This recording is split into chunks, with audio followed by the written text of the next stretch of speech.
ಶಿಲುಬೆಯ ಮೇಲೆ ನಮಗಾಗಿ ಬಲಿಯಾದ ಯಜ್ಞದ ಕುರಿ ಯೇಸುವಿನ ಹೆಸರಿನಲ್ಲಿ ನಿಮ್ಮೆಲ್ಲರಿಗೂ ಸಮಗ್ರ ಸತ್ಯವೇದ ಅಧ್ಯಯನ ಕಾರ್ಯಕ್ರಮಕ್ಕೆ ಪ್ರೀತಿಯ ಸುಸ್ವಾಗತ. ನಮ್ಮ ಕಳೆದ ಕಾರ್ಯಕ್ರಮದಲ್ಲಿ ನಾವು ಇಸ್ರಾಯೇಲ್ಯರು ಐಗುಪ್ತರಲ್ಲಿ ಒಡವೆಗಳನ್ನು ಕೇಳಿಕೊಂಡದ್ದು, ಐಗುಪ್ತರ ಚೊಚ್ಚಲು ಮಕ್ಕಳು ಸಂಹಾರವಾಗುತ್ತದೆ ಎಂದು ಬೆದರಿಸಲ್ಪಟ್ಟದ್ದು, ಇಸ್ರಾಯೇಲ್ಯರ ಧಾರ್ಮಿಕ ಸಂವತ್ಸರದ ಪ್ರಾರಂಭ, ಪಸ್ಕ ಹಬ್ಬದ ಆಚರಣೆಯು ಸ್ಥಾಪಿಸಲ್ಪಟ್ಟದ್ದು ಎಂಬ ಪ್ರಸ್ತಾಪಗಳನ್ನು ಅಧ್ಯಯನ ಮಾಡಿದೆವು. ಇಸ್ರಾಯೇಲ್ಯರು ಐಗುಪ್ತ ದೇಶವನ್ನು ಬಿಟ್ಟು ಹೊರಡುವಾಗ ಐಗುಪ್ತರಿಂದ ಒಡವೆಗಳನ್ನು ಕೇಳಿಕೊಂಡರು. ದೇವರು ಅವರಲ್ಲಿ ಇಸ್ರಾಯೇಲ್ಯರಿಗಾಗಿ ದಯೆಯನ್ನು ಹುಟ್ಟಿಸಿದ್ದರಿಂದ ಅವರು ತಮ್ಮ ಒಡವೆಗಳನ್ನು ಕೊಟ್ಟು ಬಿಟ್ಟರು. ಹೀಗೆ ಇಸ್ರಾಯೇಲ್ಯರು ತಮ್ಮ ಬಿಟ್ಟೀ ಕೆಲಸದ ಸಂಬಳವನ್ನು ಒಟ್ಟಾಗಿ ಪಡೆದುಕೊಂಡರು. ನಂತರ ಯೆಹೋವನು ಐಗುಪ್ತರ ಚೊಚ್ಚಲು ಮಕ್ಕಳ ಸಂಹಾರ ಮಾಡುವುದಾಗಿ ಕುರಿತು ಎಚ್ಚರಿಕೆ ನೀಡಿದನು. ಇದರೊಂದಿಗೆ ಇಸ್ರಾಯೇಲ್ಯರಿಗೆ ಪಸ್ಕ ಹಬ್ಬದ ಆಚರಣೆಯನ್ನು ಸ್ಥಾಪಿಸಿಕೊಟ್ಟನು. ಪಸ್ಕ ಹಬ್ಬದ ದಿನದಂದು ಶಿಲುಬೆಯ ಮೇಲೆ ಯಜ್ಞವಾಗಿ ಅರ್ಪಿತನಾದ ಯೇಸುವು ನಮಗೆ ಈ ಅಧ್ಯಯನದಲ್ಲಿ ಏನು ಹೇಳುವನೋ ಈಗ ಕೇಳೋಣ. ನಿಮ್ಮ ಬೆಳಕು ಜನರ ಮುಂದೆ ಪ್ರಕಾಶಿಸಲಿ, ಹೀಗೆ ಅವರು ನಿಮ್ಮ ಒಳ್ಳೆಯ ಕ್ರಿಯೆಗಳನ್ನು ನೋಡಿ ಪರಲೋಕದಲ್ಲಿರುವ ನಿಮ್ಮ ತಂದೆಯನ್ನು ಕೊಂಡಾಡುವರು ಎಂಬುದಾಗಿ ಹೇಳಿದಂಥ ಸಮಾಧಾನದ ಪ್ರಭುವಾದ ಯೇಸು ಕ್ರಿಸ್ತನ ಪವಿತ್ರವಾದ ನಾಮದಲ್ಲಿ ನಿಮ್ಮನ್ನು ಮತ್ತೊಂದಾವರ್ತಿ ವಂದಿಸುತ್ತಾ ಇಂದಿನ ಸತ್ಯವೇದ ಅಧ್ಯಯನಕ್ಕೆ ಬಹು ಪ್ರೀತಿಯಿಂದ ಸ್ವಾಗತಿಸುತ್ತೇನೆ. ನಮ್ಮ ಇಂದಿನ ಅಧ್ಯಯನವನ್ನು ಆರಂಭಿಸೋಣ. ಇಂದು ನಾವು ವಿಮೋಚನಕಾಂಡ ಪುಸ್ತಕ 12ನೇ ಅಧ್ಯಾಯ 5ನೇ ವಚನದಿಂದ ನಮ್ಮ ಧ್ಯಾನವನ್ನು ಮುಂದುವರಿಸೋಣ. ಈಗ ದಯಮಾಡಿ ನಿಮ್ಮ ಸತ್ಯವೇದದಲ್ಲಿ ವಿಮೋಚನಕಾಂಡ ಪುಸ್ತಕ 12ನೇ ಅಧ್ಯಾಯ 5 ಮತ್ತು 6ನೇ ವಚನಗಳನ್ನು ನನ್ನೊಂದಿಗೆ ಗಮನಿಸಿರಿ. ಅಲ್ಲಿ ನಾವು ಹೀಗೆ ನೋಡುತ್ತೇವೆ: ಆ ಮರಿಯು ಪೂರ್ಣಾಂಗವಾದ 1 ವರ್ಷದ ಗಂಡಾಗಿರಬೇಕು. ಕುರಿಗಳಿಂದಾಗಲಿ ಆಡುಗಳಿಂದಾಗಲಿ ಅದನ್ನು ತೆಗೆದುಕೊಳ್ಳಬಹುದು. ಈ ತಿಂಗಳಿನ 14ನೇ ದಿನದವರೆಗೆ ಅವುಗಳನ್ನು ಇಟ್ಟುಕೊಂಡಿದ್ದು, ಆ ದಿನದ ಸಂಜೆ ವೇಳೆಯಲ್ಲಿ ಇಸ್ರಾಯೇಲರ ಸಮೂಹದವರೆಲ್ಲರೂ ತಮ್ಮ ತಮ್ಮ ಕೂಟಗಳಲ್ಲಿ ಕೊಯ್ಯಬೇಕು ಎಂಬುದಾಗಿ.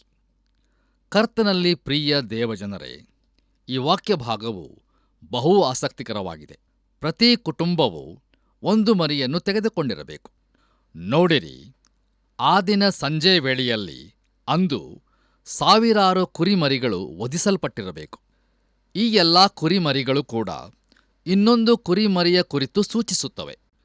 ದೇವರು ಈ ಎಲ್ಲ ಕುರಿಮರಿಗಳನ್ನು ಆ ಒಂದು ಕುರಿಮರಿಯಾದ ಯೇಸು ಕ್ರಿಸ್ತನಲ್ಲಿ ಕಂಡನು. ಈತನೇ ನಮಗಾಗಿ ಕೊಯ್ಯಲ್ಪಟ್ಟ ಪಸ್ಕದ ಕುರಿಯಾಗಿದ್ದಾನೆ. ನೋಡಿರಿ, ಈ ಹಬ್ಬವು ಮುಂದೆ ಲೋಕಕ್ಕೋಸ್ಕರ ಬರಲಿದ್ದ ಯೇಸು ಕ್ರಿಸ್ತನನ್ನು ಸೂಚಿಸುವಂಥದ್ದಾಗಿತ್ತು. ದೇವರ ನಾಮಕ್ಕೆ ಸ್ತೋತ್ರವಾಗಲಿ.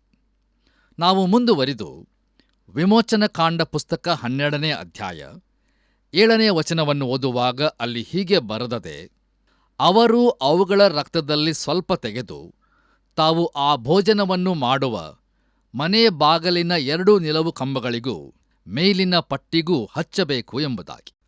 ಕರ್ತನಲ್ಲಿ ನನ್ನ ಪ್ರಿಯ ಆತ್ಮೀಯ ಬಂಧುಗಳೇ, ಇಸ್ರಾಯೇಲರು ಕುರಿಮರಿಯ ರಕ್ತವನ್ನು ಬಾಗಲಿನ ನಿಲವುಗಳಿಗೆ ಹಚ್ಚಬೇಕಾಗಿತ್ತು. ಈ ರಕ್ತವನ್ನು ಕಂಡಾಗ ಸಂಹಾರಕ ದೂತನು ಆ ಮನೆಯನ್ನು ದಾಟಿ ಮುಂದೆ ಹೋಗುತ್ತಿದ್ದನು. ಅನೇಕ ಸಾರಿ ಕೇಳಲ್ಪಟ್ಟ ಒಂದು ಪ್ರಶ್ನೆಗೆ ಉತ್ತರ ರೂಪವಾಗಿ ಇಲ್ಲಿ ಒಂದು ದೃಶ್ಯವು ಕೊಡಲ್ಪಟ್ಟಿದೆ. ಆ ಪ್ರಶ್ನೆ ಏನೆಂದರೆ, ಯೇಸುಕ್ರಿಸ್ತನ 2ನೆಯ ಬರೋಣದಲ್ಲಿ ಮಕ್ಕಳ ಅವಸ್ಥೆ ಏನಾಗುತ್ತದೆ ಎಂಬುದಾಗಿ. ನೋಡಿರಿ, ಕರ್ತನು ತನ್ನವರಿಗಾಗಿ ಬರುವಾಗ ಆ ಮನೆಯಲ್ಲಿ ಚಿಕ್ಕ ಮಕ್ಕಳು ಇರುವುದಾದರೆ ಆತನು ಹೆತ್ತವರನ್ನು ಮಾತ್ರ ಕರಕೊಂಡು ಹೋಗಿ ಮಕ್ಕಳನ್ನು ಬಿಟ್ಟು ಹೋಗುವನೋ? ಇಲ್ಲ ಪ್ರಿಯರೇ, ಈ ವಾಕ್ಯ ಭಾಗದ ಮೂಲಕ ನಮಗೆ ತಿಳಿಯುವುದೇನೆಂದರೆ, ದೇವರು ಮಕ್ಕಳನ್ನು ಹಿಂದೆ ಬಿಡುವುದಿಲ್ಲ. ಆತನಿಗೆ ಮಹಿಮೆ ಉಂಟಾಗಲಿ. ಪ್ರಿಯರೇ, ದಯಮಾಡಿ ಗಮನಿಸಿರಿ. ಮನೆಯ ಒಳಗೆ ಕುಟುಂಬದವರು ಕುರಿಯ ಮಾಂಸವನ್ನು ತಿನ್ನುತ್ತಿರುತ್ತಾರೆ. ಅವರು ನಂಬಿಕೆಯಿಂದ ಯೇಸು ಕ್ರಿಸ್ತನಲ್ಲಿ ಪಾಲು ತೆಗೆದುಕೊಳ್ಳುತ್ತಾರೆ.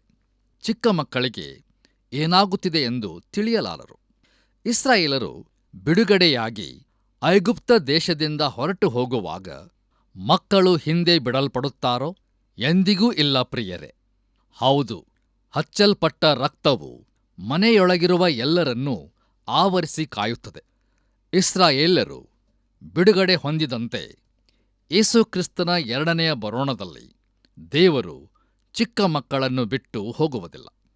ಆತನ ನಾಮಕ್ಕೆ ಸ್ತೋತ್ರವಾಗಲಿ. ಬಂದಿರಿ ನಮ್ಮ ಧ್ಯಾನವನ್ನು ಮುಂದುವರಿಸಿ ವಿಮೋಚನಕಾಂಡ ಪುಸ್ತಕ 12ನೇ ಅಧ್ಯಾಯ 8ನೇ ವಚನವನ್ನು ಓದುವಾಗ ಅಲ್ಲಿ ನಾವು ಹೀಗೆ ನೋಡುತ್ತೇವೆ. ಆ ರಾತ್ರಿಯಲ್ಲಿಯೇ ಆ ಮಾಂಸವನ್ನು ಭೋಜನ ಮಾಡಬೇಕು. ಅದನ್ನು ಬೆಂಕಿಯಲ್ಲಿ ಸುಟ್ಟು ಹುಳಿ ಇಲ್ಲದ ರೊಟ್ಟಿಗಳ ಮತ್ತು ಕಹಿಯಾದ ಪಲ್ಯಗಳ ಸಂಗಡ ಊಟ ಮಾಡಬೇಕು ಎಂಬುದಾಗಿ. ಕರ್ತನಲ್ಲಿ ನನ್ನ ಪ್ರಿಯ ಆತ್ಮೀಯ ಸ್ನೇಹಿತರೆ, ಈ ಹಬ್ಬದ ವಿಷಯವಾಗಿ ಕೊಡಲ್ಪಟ್ಟ ಪ್ರತಿಯೊಂದು ಸೂಚನೆಯು ಒಂದು ಅರ್ಥವನ್ನು ಹಾಗೂ ಒಂದು ಸಂದೇಶವನ್ನು ಹೊಂದಿರುತ್ತದೆ. ಈ ವಚನವು ಕುಟುಂಬದ ಅನ್ಯೋನ್ಯತೆಯನ್ನು ಸೂಚಿಸುತ್ತದೆ. ಪಸ್ಕದ ಆಚರಣೆಯ ಸಂಭ್ರಮದಲ್ಲಿ ಇಡೀ ಮನೆಯವರೆಲ್ಲರೂ ಸೇರಿಕೊಳ್ಳಬೇಕು. ಪ್ರಿಯರೇ, ಈಗ ನಾನು ಹೇಳುವ ಮಾತು ತುಂಬಾ ವಾಗ್ವಾದಕ್ಕೆ ಕಾರಣವಾಗಬಹುದು. ನೋಡಿರಿ, ನಮ್ಮ ಇಂದಿನ ಸಭೆಯ ಚಟುವಟಿಕೆಗಳನ್ನು ಏರ್ಪಡಿಸುವಾಗ ನಾವು ಮಕ್ಕಳನ್ನು ಅವರ ವಯಸ್ಸಿಗೆ ಅನುಗುಣವಾಗಿ ಪ್ರತ್ಯೇಕವಾದಂಥ ವಿಭಾಗಗಳಲ್ಲಿ ಇರಿಸುತ್ತೇವೆ. ಒಂದು ವೇಳೆ ಮೋಶೆಯು ಅಲ್ಲಿನ ಚಿಕ್ಕ ಮಕ್ಕಳನ್ನೆಲ್ಲ ಫರೋಹನ ಶಿಶುಮಂದಿರಕ್ಕೆ ಸಾಗಿಸಬೇಕೆಂದು ಹೇಳಿರುತ್ತಿದ್ದರೆ ಏನಾಗುತ್ತಿತ್ತು? ಯಾಕಂದರೆ ಮೋಶೆಯು ಅಲ್ಲಿಯೇ ಬೆಳೆದದ್ದಲ್ಲವೋ? ಇಲ್ಲವೇ ಒಂದು ವೇಳೆ ಸ್ವಲ್ಪ ದೊಡ್ಡ ಮಕ್ಕಳನ್ನು ಪ್ರತ್ಯೇಕವಾಗಿ ಆಟದ ಮೈದಾನಿಗೆ ಕರೆದುಕೊಂಡು ಹೋಗಿದ್ದರೆ ಮಕ್ಕಳು ಆ ದಿನದ ಪಸ್ಕದ ನಿಜ ಅರ್ಥವನ್ನೇ ತಿಳಿಯದೇ ಹೋಗುತ್ತಿದ್ದರು. ನೋಡಿರಿ, ಪಸ್ಕ ಹಬ್ಬದ ಆಚರಣೆಯು ಒಂದು ಕುಟುಂಬದ ಆಚರಣೆಯಾಗಿತ್ತು. ಹಾಗಾದರೆ ಪ್ರಿಯರೇ, ನಮ್ಮ ಇಂದಿನ ಸಭೆಗಳಲ್ಲಿ ಕುಟುಂಬಗಳ ಪರಿಸ್ಥಿತಿ ಏನಾಗಿದೆ? ನೋಡಿರಿ, ದೇವರ ಉದ್ದೇಶ ಹಾಗೂ ಆತನ ಚಿತ್ತವೇನೆಂದರೆ ಸಭೆಯಲ್ಲಿ ಕುಟುಂಬಗಳು ಒಟ್ಟಾಗಿರತಕ್ಕದ್ದು. ದಯಮಾಡಿ ಆಲೋಚಿಸಿ ನೋಡಿರಿ. ಹೌದು ಪ್ರಿಯರೇ, ದೇವರ ಕಾರ್ಯಕ್ರಮವು ಕುಟುಂಬ ಕೇಂದ್ರಿತವಾದದ್ದು. ಆದರೆ ನಾವು ಅದನ್ನು ತಪ್ಪು ರೀತಿಯಲ್ಲಿ ಮಾಡುತ್ತಿದ್ದೇವೆ. ಕುರಿಮರಿಯ ಮಾಂಸವನ್ನು ಬೆಂಕಿಯಲ್ಲಿ ಸುಟ್ಟು ತಿನ್ನಬೇಕೆಂದು ಈ ವಚನವು ತಿಳಿಸುತ್ತದೆ. ಪ್ರಿಯರೇ, ಬೆಂಕಿಯು ನ್ಯಾಯ ತೀರ್ಪನ್ನು ಸೂಚಿಸುತ್ತದೆ. ಹೌದು, ಪಾಪಕ್ಕೆ ದಂಡನೆಯು ಆಗಲೇಬೇಕು. ಅವರು ಆ ಮಾಂಸವನ್ನು ಹುಳಿಯಿಲ್ಲದ ರೊಟ್ಟಿಯ ಜೊತೆಯಲ್ಲಿ ತಿನ್ನಬೇಕಾಗಿತ್ತು. ಪ್ರಿಯರೇ, ದಯಮಾಡಿ ಗಮನಿಸಿರಿ, ಹುಳಿಯು ಪಾಪದ ಸೂಚನೆಯಾಗಿದೆ. ಹುಳಿ ಇಲ್ಲದ ರೊಟ್ಟಿ ಅಂದರೆ ನಮ್ಮ ಕರ್ತನಾದ ಯೇಸು ಕ್ರಿಸ್ತನೇ. ನಾವು ಆತನನ್ನು ಸೇವಿಸಬೇಕಾಗಿದೆ. ಈ ಊಟದಲ್ಲಿ ಅವರು ಕಹಿಯಾದ ಪಲ್ಯವನ್ನೂ ಸಹ ತಿನ್ನಬೇಕಾಗಿತ್ತು. ಈ ಪಲ್ಯಕ್ಕೆ ನಾವು ಬೇರೆ ಬೇರೆ ಅರ್ಥಗಳನ್ನು ಕೊಡಬಹುದಾದರೂ ಈ ಸಂದರ್ಭದಲ್ಲಿ ಅದು ರಕ್ಷಣೆಯ ನಂತರದ ಜೀವಿತದ ಕುರಿತಾಗಿ ಹೇಳುತ್ತದೆ. ಪ್ರಿಯರೇ, ನಾವು ಯೇಸುಕ್ರಿಸ್ತನನ್ನು ನಮ್ಮ ಸ್ವಂತ ರಕ್ಷಕನನ್ನಾಗಿ ಅಂಗೀಕರಿಸಿದ ಬಳಿಕ ಜೀವಿತವು ಯಾವಾಗಲೂ ಸಿಹಿಯಾಗಿಯೇ ಇರುವುದಿಲ್ಲ. ದಯಮಾಡಿ ಸ್ವಲ್ಪ ಆಲೋಚಿಸಿ ನೋಡಿರಿ. ಬನ್ನಿರಿ ಪ್ರಿಯರೇ, ನಮ್ಮ ಧ್ಯಾನದಲ್ಲಿ ನಾವು ಮುಂದುವರೆದು ವಿಮೋಚನಕಾಂಡ ಪುಸ್ತಕ 12ನೇ ಅಧ್ಯಾಯ 9ನೇ ವಚನವನ್ನು ಓದುವಾಗ ಅಲ್ಲಿ ನಾವು ಹೀಗೆ ನೋಡುತ್ತೇವೆ. ಅದನ್ನು ಹಸಿಯಾಗಿಯೂ ನೀರಿನಲ್ಲಿ ಬೇಯಿಸಿಯೂ ತಿನ್ನಕೂಡದು. ಅದನ್ನೆಲ್ಲ ತಲೆ, ತೊಡೆ, ಹೊಟ್ಟೆಯೊಳಗಣವುಗಳ ಸಹಿತವಾಗಿ ಬೆಂಕಿಯಲ್ಲಿ ಸುಟ್ಟೇ ತಿನ್ನಬೇಕು ಎಂಬುದಾಗಿ. ಕರ್ತನಲ್ಲಿ ಪ್ರಿಯ ದೇವಜನರೇ, ಈ ಮಾಂಸವನ್ನು ಹಸಿಯಾಗಿ ತಿನ್ನಬಾರದು. ಯಾಕಂದರೆ ಮಾನವ ಜೀವಿತದ ಪಾಪಗಳ ನ್ಯಾಯ ದಂಡನೆಯನ್ನು ಸೂಚಿಸುತ್ತದೆ. ಇದಕ್ಕೆ ಯಜ್ಞವೂ ನ್ಯಾಯ ತೀರ್ಪಿನ ಬೆಂಕಿಯೂ ಅವಶ್ಯವಿತ್ತು. ನೋಡಿರಿ, ಒಬ್ಬನು ಯೇಸುಕ್ರಿಸ್ತನ ಬಳಿಗೆ ಬರುವಾಗ ಪಾಪಿಯಾಗಿ ಬರುತ್ತಾನೆ. ಯಜ್ಞ ಮಾಂಸವನ್ನು ನೀರಲ್ಲಿ ಬೇಯಿಸಬಾರದಿತ್ತು. ಇದರ ಅರ್ಥವೇನೆಂದರೆ ನಾವು ಯೇಸುಕ್ರಿಸ್ತನನ್ನು ಮಾತ್ರ ನಂಬಬೇಕು ಎಂಬುದಾಗಿ. ಆದರೆ ಈ ದಿನಗಳಲ್ಲಿ ಅನೇಕರು ರಕ್ಷಣೆಗಾಗಿ ನೀರನ್ನು ಆತುಕೊಳ್ಳುವವರಿದ್ದಾರೆ. ಅಷ್ಟೇ ಅಲ್ಲದೆ ಪ್ರಿಯರೇ, ಪ್ರತಿಯೊಂದನ್ನು ಸುಟ್ಟೇ ತಿನ್ನಬೇಕಾಗಿತ್ತು. ಅದು ನ್ಯಾಯ ತೀರ್ಪಿನ ಬೆಂಕಿಯಾಗಿತ್ತು. ಮುಂದುವರೆದು ನಾವು ವಿಮೋಚನಕಾಂಡ ಪುಸ್ತಕ 12ನೇ ಅಧ್ಯಾಯ 11 ಮತ್ತು 12ನೇ ವಚನಗಳನ್ನು ಓದುವಾಗ ಅಲ್ಲಿ ಹೀಗೆ ನೋಡುತ್ತೇವೆ. ಆ ಭೋಜನವನ್ನು ಮಾಡಬೇಕಾದ ಕ್ರಮ ಹೇಗೆಂದರೆ, ನೀವು ನಡುವನ್ನು ಕಟ್ಟಿ ಕೆರವನ್ನು ಮೆಟ್ಟಿಕೊಂಡು ಕೋಲು ಹಿಡಿದು ತ್ವರೆಯಾಗಿ ಮಾಡಬೇಕು. ಇದು ಯೆಹೋವನಿಗೆ ಆಚರಿಸತಕ್ಕ ಪಸ್ಕ ಹಬ್ಬವು. ಆ ರಾತ್ರಿ ನಾನು ಐಗುಪ್ತ ದೇಶದ ನಡುವೆ ಹಾದು ಹೋಗಿ ಮನುಷ್ಯರಲ್ಲಾಗಲಿ ಪಶುಗಳಲ್ಲಾಗಲಿ ಚೊಚ್ಚಲಾಗಿರುವುದನ್ನೆಲ್ಲ ಸಂಹರಿಸುವೆನು. ಐಗುಪ್ತ ದೇಶದ ಸಮಸ್ತ ದೇವತೆಗಳಿಗೂ ಶಿಕ್ಷೆ ಮಾಡುವೆನು. ನಾನು ಯೆಹೋವನು ಎಂಬುದಾಗಿ. ಕರ್ತನಲ್ಲಿ ನನ್ನ ಪ್ರಿಯ ಸಹೋದರ ಸಹೋದರಿಯರೇ, ನಾವು ಯೇಸು ಕ್ರಿಸ್ತನ ಬಳಿಗೆ ಬರುವಾಗ ಈ ಲೋಕದಿಂದ ಪ್ರತ್ಯೇಕವಾಗಿದ್ದು ಅದರಲ್ಲಿ ಎಂದೂ ಸೇರದ ಹಾಗೆ ನಡು ಕಟ್ಟಿಕೊಂಡಿರಬೇಕು. ರಕ್ಷಣೆ ಹೊಂದಿಯೂ ಪಾಪದ ಜೀವಿತವನ್ನು ಮುಂದುವರಿಸಲು ಸಾಧ್ಯವಿಲ್ಲ. ಸಾಂದರ್ಭಿಕವಾಗಿ ಅಂದರೆ ಯಾವಾಗಲಾದರೂ ಒಂದು ಸಾರಿ ಪಾಪ ಮಾಡಬಹುದು ಎಂಬುದು ಇದರ ಅರ್ಥವಲ್ಲ. ಆದರೆ ಪಾಪದ ಕ್ರಮವನ್ನೇ ಅಭ್ಯಾಸವನ್ನಾಗಿ ಮಾಡಿಕೊಳ್ಳಲು ಸಾಧ್ಯವಿಲ್ಲ. ನೋಡಿರಿ, ಬಾಗಿಲಿನ ನಿಲುವ ಪಟ್ಟಿಗಳ ಮೇಲೆ ರಕ್ತ ಹಚ್ಚಿದ್ದರೆ ಮಾತ್ರ ನೀವು ಐಗುಪ್ತ ದೇಶದಿಂದ ಹೊರಬರುತ್ತೀರಿ. ನಿಮ್ಮ ಸೊಂಟ ಕಟ್ಟಿಕೊಂಡು ಪ್ರಯಾಣಕ್ಕೆ ಸಿದ್ಧರಾದವರಾಗಿ ನೀವು ಯಜ್ಞದ ಕುರಿಯನ್ನು ತಿನ್ನಬೇಕು. ಪ್ರಿಯರೇ, ದೇವರು ಎಲ್ಲಾ ಬಾಧೆಗಳನ್ನು ಒಂದೊಂದಾಗಿ ಐಗುಪ್ತರ ಎಲ್ಲಾ ದೇವತೆಗಳಿಗೆ ವಿರುದ್ಧವಾಗಿ ಕಳಿಸಿದ್ದನು. ನಮ್ಮ ಧ್ಯಾನದಲ್ಲಿ ಮುಂದುವರಿದು ನಾವು ವಿಮೋಚನಕಾಂಡ ಪುಸ್ತಕ 12ನೇ ಅಧ್ಯಾಯ 13ನೇ ವಚನವನ್ನು ಓದುವಾಗ ಅಲ್ಲಿ ಹೀಗೆ ನೋಡುತ್ತೇವೆ: ನೀವು ಬಾಗಿಲಿಗೆ ಹಚ್ಚಿದ ಆ ರಕ್ತವು ನೀವಿರುವ ಮನೆಗಳನ್ನು ಸೂಚಿಸುವುದಾದ ಕಾರಣ ನಾನು ಅದನ್ನು ಕಂಡು ನಿಮಗೆ ಯಾವ ನಷ್ಟವನ್ನೂ ಮಾಡದೆ ಮುಂದಕ್ಕೆ ದಾಟಿ ಹೋಗುವೆನು. ನಾನು ಐಗುಪ್ತದವರನ್ನು ಸಂಹರಿಸುವಾಗ ನಿಮಗೆ ಯಾವ ಹಾನಿಯೂ ಉಂಟಾಗುವುದಿಲ್ಲ ಎಂಬುದಾಗಿ. ಕರ್ತನಲ್ಲಿ ನನ್ನ ಪ್ರಿಯ ಆತ್ಮೀಯ ಬಂಧುಗಳೇ, ಇಸ್ರಾಯೇಲರು ರಕ್ಷಿಸಲ್ಪಟ್ಟದ್ದು ಅವರು ಅಬ್ರಹಾಮನ ಸಂತಾನದವರಾದದ್ದರಿಂದ ಅಲ್ಲ. ನೋಡಿರಿ, ಐಗುಪ್ತರೂ ಸಹ ದೇವರ ಅಪ್ಪಣೆಯನ್ನು ಕೈಕೊಳ್ಳುತ್ತಿದ್ದರೆ ಅವರೂ ಕೂಡ ರಕ್ಷಿಸಲ್ಪಡುತ್ತಿದ್ದರು. ದೇವರು ಹೇಳಿದನು, ನಾನು ರಕ್ತದ ಗುರುತನ್ನು ಕಂಡಾಗ ಹಾದು ಹೋಗುವೆನು ಎಂಬುದಾಗಿ. ತಾನು ಒಳ್ಳೆಯದನ್ನು ಮಾಡಿದ್ದರಿಂದಾಗಲಿ ಪ್ರಾಮಾಣಿಕನಾಗಿದ್ದರಿಂದಾಗಲಿ ರಕ್ಷಿಸಲ್ಪಟ್ಟದ್ದಲ್ಲ. ದೇವರು ಹೇಳಿದ್ದು, ನಾನು ರಕ್ತವನ್ನು ಕಂಡಾಗ ಮುಂದಕ್ಕೆ ದಾಟಿ ಹೋಗುವೆನು ಎಂಬುದಾಗಿ. ಪ್ರಿಯರೇ, ಬೇರೇನೂ ಅಗತ್ಯವಿರಲಿಲ್ಲ. ನೋಡಿರಿ, ಆ ರಾತ್ರಿ ಯಾರು ರಕ್ಷಿಸಲ್ಪಟ್ಟರು? ದೇವರನ್ನು ನಂಬಿದವರು. ರಕ್ತವನ್ನು ಬಾಗಿಲಿನ ಪಟ್ಟಿಗಳ ಮೇಲೆ ಹಚ್ಚಿ ಅದರಲ್ಲಿ ನಂಬಿಕೆಯನ್ನಿಟ್ಟವರು ಮಾತ್ರ. ಇದರ ಅರ್ಥವೇನೆಂದು ನನಗೆ ತಿಳಿಯದಿದ್ದರೂ ಯೇಸು ಕ್ರಿಸ್ತನು ಸುರಿಸಿದ ರಕ್ತವು ನನ್ನನ್ನು ರಕ್ಷಿಸುತ್ತದೆಂದು ದೇವರು ಹೇಳಿದ್ದನ್ನು ನಾನು ನಂಬುತ್ತೇನೆ. ಬೇರಾವುದು ನನಗೆ ಬೇಕಿಲ್ಲ. ಆ ರಕ್ತವು ಯಾವುದಾದರೂ ಮೂಢನಂಬಿಕೆಯ ಸಂಗತಿಯಾಗಿರಲಿಲ್ಲ. ಪ್ರಿಯರೇ, ದಯಮಾಡಿ ಗಮನಿಸಿರಿ, ಇಡೀ ಸತ್ಯವೇದದುದ್ದಕ್ಕೂ ಒಂದು ಸೂತ್ರ ದಾಟಿಕೊಂಡು ಬರುತ್ತದೆ. ಅದೇನೆಂದರೆ, ರಕ್ತಧಾರೆಯಿಲ್ಲದೆ ಪಾಪ ಪರಿಹಾರವಿಲ್ಲ ಎಂಬುದಾಗಿ. ನೋಡಿರಿ, ಒಬ್ಬ ನ್ಯಾಯಾಧೀಶನು ತನ್ನೆದುರಿನಲ್ಲಿರುವ ಅಪರಾಧಿಯನ್ನು ಸುಮ್ಮನೆ ಬಿಟ್ಟು ಬಿಡಲು ಸಾಧ್ಯವಿಲ್ಲ. ಅದರಂತೆಯೇ ದೇವರು ಸಹ ಪಾಪವನ್ನು ಸುಮ್ಮನೆ ಬಿಟ್ಟು ಕಣ್ಣು ಮುಚ್ಚಿರಲು ಸಾಧ್ಯವಿಲ್ಲ. ಪ್ರಿಯರೇ, ಈ ದಿನಗಳಲ್ಲಿ ಕಾನೂನು ಅತಿ ಕಠಿಣವಾಗಿಲ್ಲದಿರುವುದೇ ದೊಡ್ಡ ಸಮಸ್ಯೆಯಾಗಿದೆ. ಆದರೆ ದೇವರ ಕಾನೂನು ವಿಶ್ವದೆಲ್ಲೆಡೆ ತಪ್ಪಿಸಲಾರದ್ದಾಗಿಯೇ ಇದೆ. ಅದೇನೆಂದರೆ, ಪಾಪ ಮಾಡುವ ಪ್ರಾಣಿಯೇ ಸಾಯುವನು ಎಂಬುದಾಗಿ. ಈ ಮರಣ ತೀರ್ಪು ನಮ್ಮೆಲ್ಲರ ಮೇಲೂ ಇರುತ್ತದೆ. ಆದರೆ ದೇವರ ನಾಮಕ್ಕೆ ಸ್ತೋತ್ರವಾಗಲಿ, ಆತನು ದಯಾಳುವಾಗಿದ್ದು ಅಪರಾಧಿಗಳಾದ ನಮಗೆ ಬದಲಾಗಿ ನಿರಪರಾಧಿಯ ಜೀವವನ್ನು ಸಮರ್ಪಿಸುತ್ತಾನೆ. ಯೇಸು ಕ್ರಿಸ್ತನು ಬರುವವರೆಗೆ ಅದು ಒಂದು ಕುರಿಮರಿಯಾಗಿತ್ತು. ಆದರೆ ಯೇಸುವು ದೇವರ ಯಜ್ಞದ ಕುರಿಯಾಗಿದ್ದು ಲೋಕದ ಪಾಪವನ್ನು ನಿವಾರಣೆ ಮಾಡುತ್ತಾನೆ. ನಾವು ಯೇಸು ಕ್ರಿಸ್ತನನ್ನು ನಮ್ಮ ಸ್ವಂತ ರಕ್ಷಕನನ್ನಾಗಿ ಅಂಗೀಕರಿಸಿಕೊಳ್ಳುವಾಗ ಪಾಪಿಗಳಾದ ನಮಗೆ ಬರತಕ್ಕ ದಂಡನೆಯಿಂದ ನಾವು ತಪ್ಪಿಸಿಕೊಳ್ಳುತ್ತೇವೆ.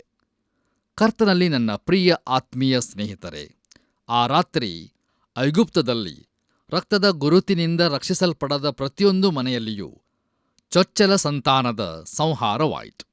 ಬಾಗಲಿನ ನಿಲುವು ಹಾಗೂ ಪಟ್ಟಿಗಳಿಗೆ ರಕ್ತವನ್ನು ಹಚ್ಚುವುದು ನಂಬಿಕೆಯ ಒಂದು ಸಂಕೇತವಾಗಿತ್ತು. ಕರ್ತನಲ್ಲಿ ಪ್ರಿಯರೇ, ಇದು ಯೇಸುಕ್ರಿಸ್ತನಲ್ಲಿ ವೈಯಕ್ತಿಕ ನಂಬಿಕೆಯನ್ನು ಇಡುವುದರ ಮಹತ್ವವನ್ನು ತಿಳಿಸುತ್ತದೆ. ಬಳಿಕ ಪಸ್ಕ ಹಬ್ಬವು ಆಚರಿಸಲ್ಪಟ್ಟಿತು. ಯಾಜಕಕಾಂಡ ಪುಸ್ತಕದಲ್ಲಿ ಪಸ್ಕ ಹಬ್ಬ ಹಾಗೂ ಹುಳಿಯಿಲ್ಲದ ರೊಟ್ಟಿಗಳ ಹಬ್ಬಗಳ ಆಚರಣೆಯ ವಿವರ ತಿಳಿಸಲ್ಪಟ್ಟಿದೆ. ಬನ್ನಿರಿ ಪ್ರಿಯರೇ, ನಮ್ಮ ಧ್ಯಾನದಲ್ಲಿ ಮುಂದುವರಿಯೋಣ. ಈಗ ದಯಮಾಡಿ ನಿಮ್ಮ ಸತ್ಯವೇದದಲ್ಲಿ ವಿಮೋಚನಕಾಂಡ ಪುಸ್ತಕ 12ನೇ ಅಧ್ಯಾಯ 14ರಿಂದ 16 ವಚನಗಳನ್ನು ನನ್ನೊಂದಿಗೆ ಗಮನಿಸಿರಿ. ಅಲ್ಲಿ ನಾವು ಹೀಗೆ ನೋಡುತ್ತೇವೆ: ಆ ದಿನವು ನಿಮಗೆ ಜ್ಞಾಪಕಾರ್ಥವಾಗಿರುವುದು. ಅದರಲ್ಲಿ ಯೆಹೋವನ ಘನಕ್ಕಾಗಿ ಹಬ್ಬವನ್ನು ಮಾಡಬೇಕು. ಅದನ್ನು ಶಾಶ್ವತ ನಿಯಮವೆಂದು ತಲತಲಾಂತರಕ್ಕೂ ಆಚರಿಸಬೇಕು. 7 ದಿವಸ ನೀವು ಹುಳಿ ಇಲ್ಲದ ರೊಟ್ಟಿಗಳನ್ನು ತಿನ್ನಬೇಕು. ಮೊದಲನೆಯ ದಿನದಲ್ಲಿಯೇ ಹುಳಿಹಿಟ್ಟನ್ನೆಲ್ಲ ನಿಮ್ಮ ಮನೆಗಳೊಳಗಿಂದ ತೆಗೆದುಬಿಡಬೇಕು. ಆ ದಿವಸ ಮೊದಲುಗೊಂಡು 7 ದಿವಸಗಳೊಳಗೆ ಯಾವನಾದರೂ ಹುಳಿ ಬೆರೆಸಿದ್ದನ್ನು ತಿಂದರೆ ಅವನು ಇಸ್ರಾಯೇಲರಿಂದ ತೆಗೆದುಹಾಕಲ್ಪಡಬೇಕು.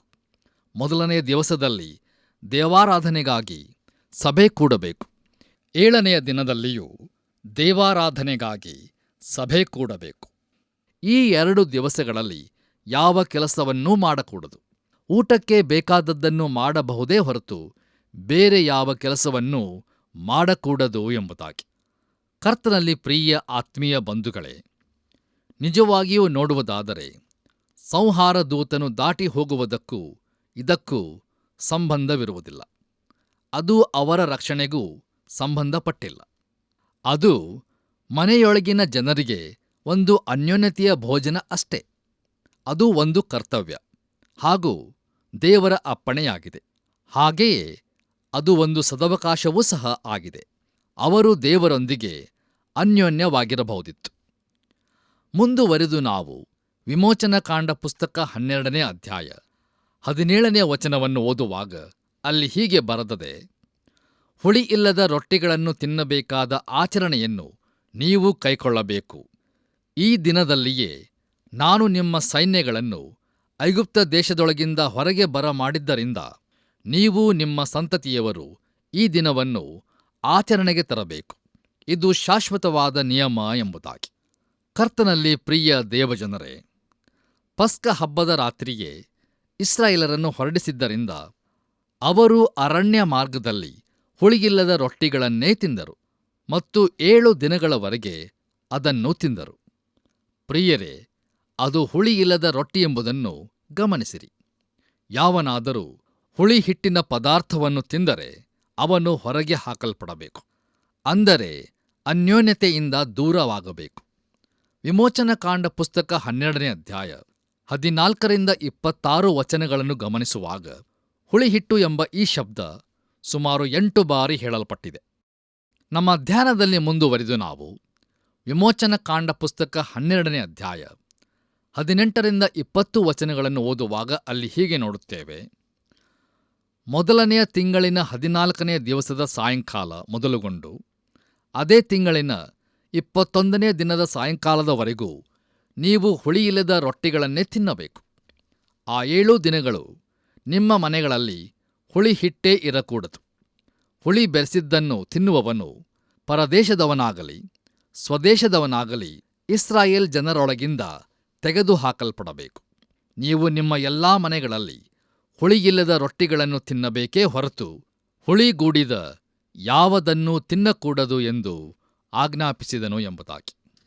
ಕರ್ತನಲ್ಲಿ ನನ್ನ ಪ್ರಿಯ ಸಹೋದರ ಸಹೋದರಿಯರೇ, ಈ ವಾಕ್ಯ ಭಾಗದ ಮೂಲಕ ನಾವು ತಿಳಿದುಕೊಳ್ಳುವುದೇನೆಂದರೆ, ಇಸ್ರಾಯೇಲರು ಇದರ ಕುರಿತಾಗಿ ಎಚ್ಚರವಾಗಿರಬೇಕೆಂದು ದೇವರು ತಿಳಿಸುತ್ತಾ ಇದ್ದಾನೆ. ಕರ್ತನಲ್ಲಿ ಪ್ರಿಯರೇ, ದಯಮಾಡಿ ಗಮನಿಸಿರಿ. ಹುಳಿ ಅಂದರೆ ಕೆಟ್ಟದ್ದರ ಸೂಚಕವಾಗಿದೆ. ಮತ್ತಾಯನು ಬರೆದ ಸುವಾರ್ತೆ 13ನೇ ಅಧ್ಯಾಯದಲ್ಲಿ ಒಬ್ಬ ಸ್ತ್ರೀ 3 ಸೇರಿನಷ್ಟು ಹಿಟ್ಟಿನಲ್ಲಿ ಹುಳಿ ಕಲಸಿಟ್ಟದ್ದು ಬರೆಯಲ್ಪಟ್ಟಿದೆ. ಅದು ಸುವಾರ್ತೆಯಲ್ಲಿದೆ. ಯಾಕಂದರೆ ಹುಳಿ ಕೆಟ್ಟದ್ದಕ್ಕೆ ಸೂಚಕವಾಗಿದೆ. 3 ಸೇರು ಹಿಟ್ಟು ಅಂದರೆ ದೇವರ ವಾಕ್ಯವಾಗಿದೆ. ಅದಕ್ಕೆ ಹುಳಿ ಅಂದರೆ ಕೆಟ್ಟದ್ದನ್ನು ಸೇರಿಸಲಾಗಿತ್ತು. ಪ್ರಿಯರೇ, ದಯಮಾಡಿ ಗಮನಿಸಿರಿ. ಈ ದಿನಗಳಲ್ಲಿ ಎಷ್ಟೊಂದು ಅನೇಕ ತಪ್ಪು ವಿಚಾರಗಳು ಕಲಿಸಲ್ಪಡುತ್ತಾಯಿದೆಯಲ್ಲವೇ? ಮತ್ತು ಅನೇಕರು ಅದನ್ನು ನಂಬುತ್ತಾರೆ. ಪ್ರಿಯರೇ, ದೇವರ ವಾಕ್ಯದೊಂದಿಗೆ ಈ ಹುಳಿ ಸೇರಿಸಲ್ಪಟ್ಟಿದೆ. ನೋಡಿರಿ, ಅನೇಕ ಸುಳ್ಳು ಬೋಧಕರು, ದುರ್ಬೋಧಕರು ಸತ್ಯವೇದವನ್ನೇ ಉಪಯೋಗಿಸುತ್ತಾರೆ, ಆದರೆ ತಪ್ಪು ಬೋಧನೆಗಳನ್ನು ಸೇರಿಸುತ್ತಾರೆ. ದಯಮಾಡಿ ಆಲೋಚಿಸಿ ನೋಡಿರಿ. ಪ್ರಿಯರೇ, ನಮ್ಮ ಕರ್ತನಾದ ಯೇಸುಕ್ರಿಸ್ತನು ತಾನೇ ಈ ಹುಳಿ ಹಿಟ್ಟಿನ ವಿಷಯವಾಗಿ ಮತ್ತಾಯನು ಬರೆದ ಸುವಾರ್ತೆಯಲ್ಲಿ ಬಹು ಸ್ಪಷ್ಟವಾಗಿ ತಿಳಿಸುತ್ತಾನೆ. ಮತ್ತಾಯನು ಬರೆದ ಸುವಾರ್ತೆ 16ನೇ ಅಧ್ಯಾಯ 6ನೇ ವಚನದಲ್ಲಿ ಎಚ್ಚರಿಕೆ, ಫರಿಸಾಯರ ಮತ್ತು ಸದ್ದುಕಾಯರ ಹುಳಿಹಿಟ್ಟಿನ ವಿಷಯದಲ್ಲಿ ಜಾಗರೂಕರಾಗಿರಿ ಎಂದು ಯೇಸುಕ್ರಿಸ್ತನು ತಾನೇ ಹೇಳಿದ್ದಾನೆ. ಮುಂದುವರೆದು ನಾವು ಮತ್ತಾಯನು ಬರೆದ ಸುವಾರ್ತೆ 16ನೇ ಅಧ್ಯಾಯ 11ನೆಯ ವಚನದಲ್ಲಿ, ನಾನು ರೊಟ್ಟಿಯ ಕುರಿತು ಮಾತಾಡಲಿಲ್ಲವೆಂಬುದು ನಿಮಗೆ ತಿಳಿಯದೇ ಇರುವುದು ಹೇಗೆ? ಎಚ್ಚರಿಕೆ, ಫರಿಸಾಯರ ಮತ್ತು ಸದ್ದುಕಾಯರ ಹುಳಿಹಿಟ್ಟಿನ ವಿಷಯದಲ್ಲಿ ಜಾಗರೂಕರಾಗಿರಿ ಅಂದನು ಎಂಬುದಾಗಿ ನೋಡುತ್ತೇವೆ. ಕರ್ತನಲ್ಲಿ ಪ್ರಿಯರೇ, ಆತನ ಶಿಷ್ಯರು ಆತನು ಲೌಕಿಕ ರೊಟ್ಟಿಯ ವಿಚಾರ ಮಾತಾಡುತ್ತಿದ್ದಾನೆಂದು ತಿಳಿದರು. ಆದರೆ ಮುಂದೆ ಅವರು ಕೆಟ್ಟದ್ದಾಗಿರುವ ಫರಿಸಾಯರ ಬೋಧನೆಗಳ ವಿಚಾರ ಎಂದು ತಿಳಿದುಕೊಂಡರು. ನೋಡಿರಿ, ಹುಳಿಯಿಲ್ಲದ ರೊಟ್ಟಿ ತಿನ್ನಲಿಕ್ಕೆ ಅಷ್ಟು ರುಚಿಯಾಗಿರುವುದಿಲ್ಲ. ಹಾಗೆಯೇ ಅನೇಕರು ಶುದ್ಧವಾದ ದೇವರ ವಾಕ್ಯವನ್ನು ಕಲಿಯುವುದಕ್ಕೆ ಇಷ್ಟಪಡುವುದಿಲ್ಲ. ನೋಡಿರಿ, ಅನೇಕರು ದೇವಾಲಯಕ್ಕೆ ಸಾಮಾಜಿಕ ಸಮಯಕ್ಕಾಗಿ, ಸಂಗೀತಕ್ಕಾಗಿ, ಇಲ್ಲವೇ ಇತರ ಲೌಕಿಕ ಕಾರಣಗಳಿಗಾಗಿ ಬರುತ್ತಾರೆ. ಆದರೆ ದೇವರ ವಾಕ್ಯಕ್ಕಾಗಿ ಬರುವವರು ಬಹಳ ಕಡಿಮೆ. ಯಾಕಂದರೆ ದೇವರ ವಾಕ್ಯವು ಅವರಿಗೆ ಅಷ್ಟು ರುಚಿಸದ್ದರಿಂದ ಅದು ಅವರಿಗೆ ಬೇಕಾಗಿರುವುದಿಲ್ಲ. ದಯಮಾಡಿ ಆಲೋಚಿಸಿ ನೋಡಿರಿ. ಬನ್ನಿರಿ ಪ್ರಿಯರೇ, ನಮ್ಮ ಇಂದಿನ ಧ್ಯಾನವನ್ನು ಮುಕ್ತಾಯಗೊಳಿಸುವ ಹಾಗೆ ಕೊನೆಯದಾಗಿ ನಾವು ವಿಮೋಚನಕಾಂಡ ಪುಸ್ತಕ 12ನೇ ಅಧ್ಯಾಯ 22-28 ವಚನಗಳನ್ನು ಓದುವಾಗ ಅಲ್ಲಿ ನಾವು ಹೀಗೆ ನೋಡುತ್ತೇವೆ. ಮತ್ತು ಹಿಸ್ಸೋಪ್ ಗಿಡದ ಬರಲನ್ನು ತೆಗೆದುಕೊಂಡು ಬಟ್ಟಲಿನಲ್ಲಿರುವ ಆ ರಕ್ತದಲ್ಲಿ ಅದ್ದಿ ಬಾಗಲಿನ ಮೇಲಣ ಪಟ್ಟಿಗೂ 2 ನಿಲುವು ಕಂಬಗಳಿಗೂ ಹಚ್ಚಬೇಕು. ತರುವಾಯ ನಿಮ್ಮಲ್ಲಿ ಒಬ್ಬರೂ ಸೂರ್ಯೋದಯದೊಳಗಾಗಿ ಬಾಗಲಿನಿಂದ ಹೊರಗೆ ಹೋಗಕೂಡದು. ಯೆಹೋವನು ಐಗುಪ್ತ್ಯರನ್ನು ಹತ ಮಾಡುವುದಕ್ಕೆ ದೇಶದ ನಡುವೆ ಹಾದು ಹೋಗುವಾಗ ನಿಮ್ಮ ನಿಮ್ಮ ಮನೆ ಬಾಗಲಿನ ಮೇಲಣ ಪಟ್ಟಿಯಲ್ಲಿಯೂ 2 ನಿಲುವು ಕಂಬಗಳಲ್ಲಿಯೂ ಆ ರಕ್ತವನ್ನು ಕಂಡು ಮುಂದಕ್ಕೆ ದಾಟಿ ಹೋಗುವನು. ನಿಮ್ಮ ಪ್ರಾಣ ತೆಗೆಯುವುದಕ್ಕೆ ಸಂಹಾರಕನನ್ನು ನಿಮ್ಮ ಮನೆಗಳಲ್ಲಿ ಬರಗೊಡಿಸುವುದೇ ಇಲ್ಲ. ಇದು ನಿಮಗೂ ನಿಮ್ಮ ಸಂತತಿಯವರಿಗೂ ಶಾಶ್ವತವಾದ ನಿಯಮವೆಂದು ಆಚರಿಸಬೇಕು.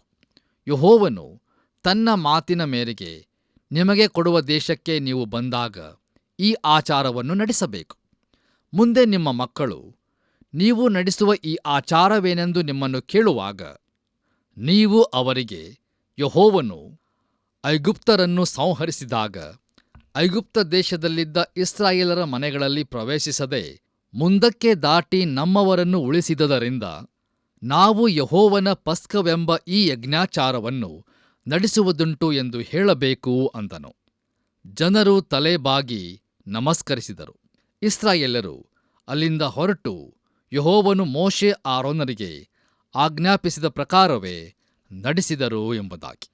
ಕರ್ತನಲ್ಲಿ ನನ್ನ ಪ್ರಿಯ ಸಹೋದರ ಸಹೋದರಿಯರೇ, ಬಾಗಲಿನ ಪಟ್ಟಿಗಳ ಮೇಲೆ ಅವರು ರಕ್ತವನ್ನು ಹೇಗೆ ಹಚ್ಚಿದರೆಂದು ಆಶ್ಚರ್ಯಪಟ್ಟಿರಬೇಕಲ್ಲವೇ? ನೋಡಿರಿ, ಹಿಸ್ಸೋಪ್ ಎಂಬುದು ಬಂಡೆಗಳ ಸುತ್ತಲೂ ಬೆಳೆಯುವ ಒಂದು ಚಿಕ್ಕ ಗಿಡ. ಇದನ್ನು ಅವರು ಮನೆಗೆ ರಕ್ತವನ್ನು ಚಿಮುಕಿಸಲು ಉಪಯೋಗಿಸಿದರು. ಪ್ರಿಯರೇ, ಹಿಸ್ಸೋಪ್ ಅಂದರೆ ಇದು ನಂಬಿಕೆಗೆ ಸೂಚಕವಾಗಿದೆ.